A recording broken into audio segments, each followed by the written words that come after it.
Hi friends, welcome to Shweta's kitchen.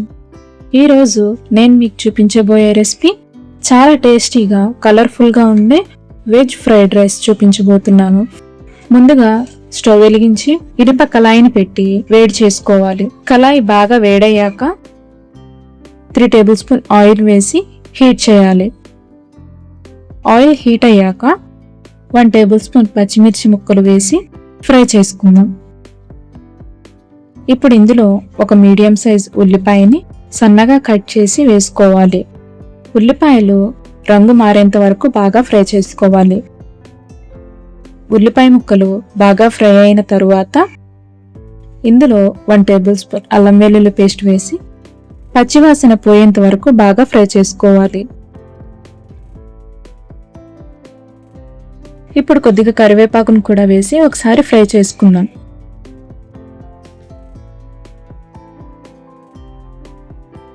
ఇలా fry చేసుకున్నాక సన్నగా కట్ చేసిన బీన్స్ని కూడా వేసి 2 మినిట్స్ ఫ్రై చేసుకుందాం.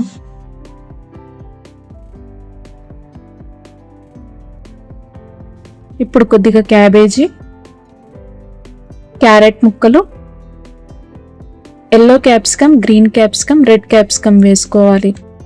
అలాగే నానబెట్టి పక్కన పెట్టుకున్న బఠానీ, ఇవన్నీ హై ఫ్లేమ్ మీద టాస్ చేస్తూ ఫ్రై చేసుకోవాలి. వెజిటేబుల్స్ పూర్తిగా మెత్తగా కాకుండా కొంచెం క్రంచీగా ఉంటేనే ఫ్రైడ్ రైస్ ఇంకా టేస్ట్గా ఉంటుంది. హై ఫ్లేమ్ మీద క్విక్గా ఫ్రై చేస్తే రెస్టారెంట్ స్టైల్ టేస్ట్ వస్తుంది. వెజిటేబుల్స్ అన్నీ బాగా ఫ్రై అయిన తర్వాత ఇప్పుడు మనం ముందుగా ఉడికించి పక్కన పెట్టుకున్న రైస్ని ఇందులో వేసుకోవాలి.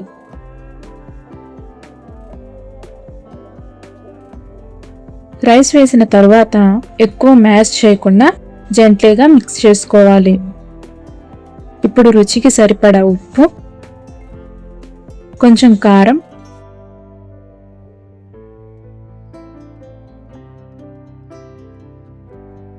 ధనియాల పొడి, జీలకర్ర పొడి వేసుకోవాలి. కొంచెం గరం మసాలా, ఇవన్నీ రైస్కి బాగా పట్టేలా హై ఫ్లేమ్ మీద ఫ్రై చేసుకుంటూ మిక్స్ చేసుకోవాలి. ఇంట్లో ఉన్న కూరగాయలతో చాలా ఈజీగా చేసేసుకోవచ్చు.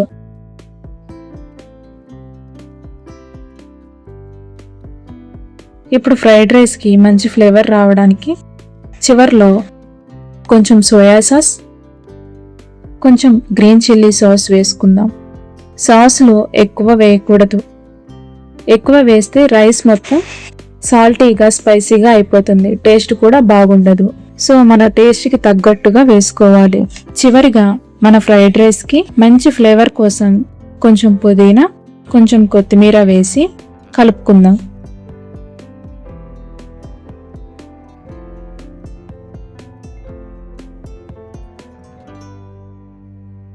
అంతే, చాలా సింపుల్గా, కలర్ఫుల్గా, టేస్టీగా ఉండే veg fried rice ready. Lunch box అయినా డిన్నర్ అయినా ఈ రెసిపీని చాలా ఈజీగా చేసేసుకోవచ్చు.